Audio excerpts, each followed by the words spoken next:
दोस्तों, ये पोयम है stopping by woods on snowy evening.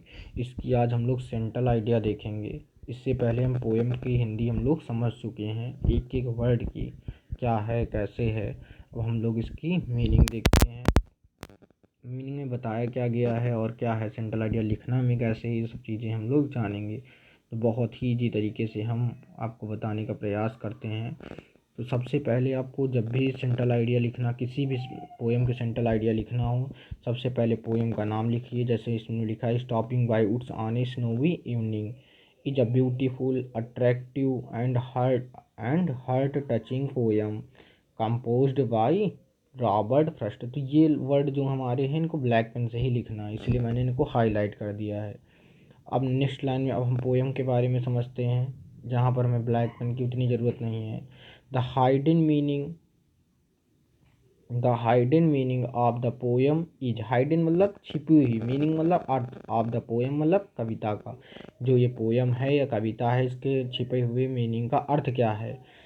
Is माने है, स्टॉपिंग का मतलब होता है डेथ। अगर आप स्टॉप करते हैं तो इसका मतलब तभी आपको स्टॉप करना चाहिए जब आपकी डेथ हो जाती है। अपने आप कभी भी स्टॉप नहीं होना चाहिए। वर्क इज लाइफ, आप जब तक काम करते रहेंगे तब तक आपका जीवन है। अगर आप काम करना बंद कर देते तो आपकी डेथ हो जाती है। इस पोएम का मीन है, ये छिपा हुआ मीन है, मतलब गूढ़ रहस्य, या समझ लीजिए बहुत सीक्रेट मीनिंग है। The poem is call for duty, ये पोएम किसके लिए बताई गई है, ये आवाज़ लगाई गई है ड्यूटी, अपने कर्तव्यों के लिए, रिस्पॉन्सिबिलिटी, अपने अधिकारों के लिए, फॉर यंग एंड ओल्ड। ये सबके कामों को बताती है। सब लोग अपनी ड्यूटी को निभाएं, चाहे यंग हों, चाहे आप लोग हों, चाहे बूढ़े लोग, चाहे टीचर, कोई भी हो, सबको अपने कर्तव्यों का निर्वाह करना चाहिए। This poem is about a man, ये पोएम एक आदमी के बारे में है। Who is on his way home, जो अपने घर की ओर जा रहा था। ही इज पासिंग, गुजरा by a certain woods, woods mean हमने बताया था सर्टेन में मुख्य रूप से, वुड्स मतलब होता है जंगल। जब वो एक जंगल के पास से गुजरा, एंड इज अट्रैक्टेड, वो अट्रैक्ट हो गया, आकर्षित हो गया, उसको अच्छा लगने लगा, by the lovely site of snow, वहाँ पर प्यारी से जो बर्फ़ थी उसको देखकर, एंड ब्यूटीफुल वुड्स, और उस बर्फ़ से ढके हुए जंगलों को, सुंदर से जंगलों को देखकर। ही इज टेम्पटेड, उसकी इच्छा हुई, टू ब्रेक हिज जर्नी, अब उसने, टेम्पटेड का मतलब होता है इच्छा करना या सोचना, उसने अपने सोचा कि अपनी जर्नी को हम यहीं पर रोक देते हैं, हम अब आगे नहीं, कहीं नहीं जाएंगे, हम यहीं पर रुकेंगे। And enjoy the beauty of the nature, और आनंद लेंगे ब्यूटी ऑफ द नेचर का।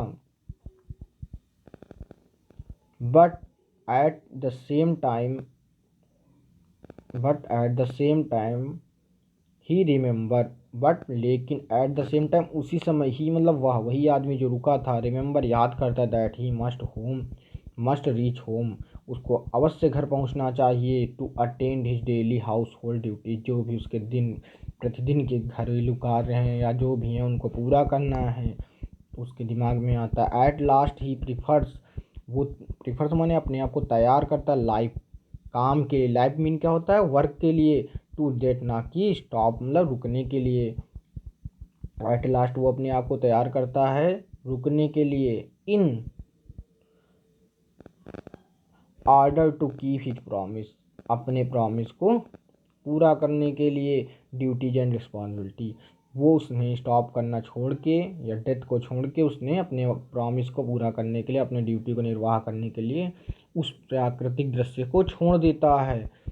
अब हम लोग थोड़ा सा और इसकी एक लाइन जान लेते हैं, बस खत्म हुआ central idea.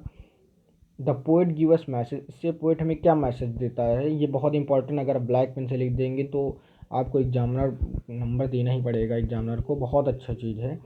There are many attraction, बहुत सारे अट्रैक्शन एंड डिजायर्स, इच्छाएं हैं, जिन्हें हम टेम्पटेशन भी बोल सकते हैं, इन द वर्ल्ड, इस संसार में बहुत सारी अट्रैक्शन और डिजायर हैं संसार में, बट लेकिन they have to be registered, हमें इन सभी चीज़ों को रोकना चाहिए। बिकॉज, रजिस्टर मतलब रोकना चाहिए, दे मतलब इन्हें, इन्हीं सब चीज़ों को, because are other great things, बहुत सी महान चीज़ें, टू बी डन, जो हमें भी पूरा करना है, इसीलिए हमें इन सब चीज़ों को रोकना चाहिए। एक बार हम पूरे मीनिंग को फिर से पढ़ लेते हैं जल्दी जल्दी। लिखना कैसे, stopping by woods on snowy evening is a beautiful attractive and heart touching poem composed by Robert Frost. The hidden meaning of the poem is stopping is death and work is life. The poem is a call for duty and responsibility for young and old. This poem is about a man who is on his way, जो अपने रास्ते में था. He is passing by certain woods, कुछ जंगल से गुजरता है. And is attracted by lovely sight, sight का मतलब दृश्य होता है, of the snow and beautiful woods. He is tempted to break his journey, उसकी इच्छा होती है, टेम्पटेड का मतलब डिजायर होती है, टू ब्रेक हिज जर्नी, अपनी जर्नी को रोकने की. And enjoy the beauty of the nature, और ब्यूटी ऑफ द नेचर को इंजॉय करने के. But at the same time he remember that he must reach home to attend his daily household duties. At last, he prefers life to death in order to keep his promised duties and responsibilities. The poet gives us message: there are many attractions and desires in the world, but they have to be resisted. Resisted मतलब stopped, because there are other great things to be done. हमारे पास बहुत सी चीज़ें हैं पूरा करने के लिए. अगर आपको किसी भी मीनिंग समझ में ना आए या ना समझ में आ रही तो आप कमेंट कर सकते हैं, या नीचे मेरा टेलीग्राम चैनल दिया गया है, आप वहाँ पर जाकर इसकी पीडीएफ डाउनलोड कर सकते हैं, डायरेक्ट पीडीएफ भी डाउनलोड कर सकते हैं. अगर कोई प्रॉब्लम है आप कमेंट करके टेलीग्राम भी चैनल में बता सकते हैं ज्वाइन करके आप, या नीचे भी यूट्यूब में कमेंट कर सकते हैं. धन्यवाद.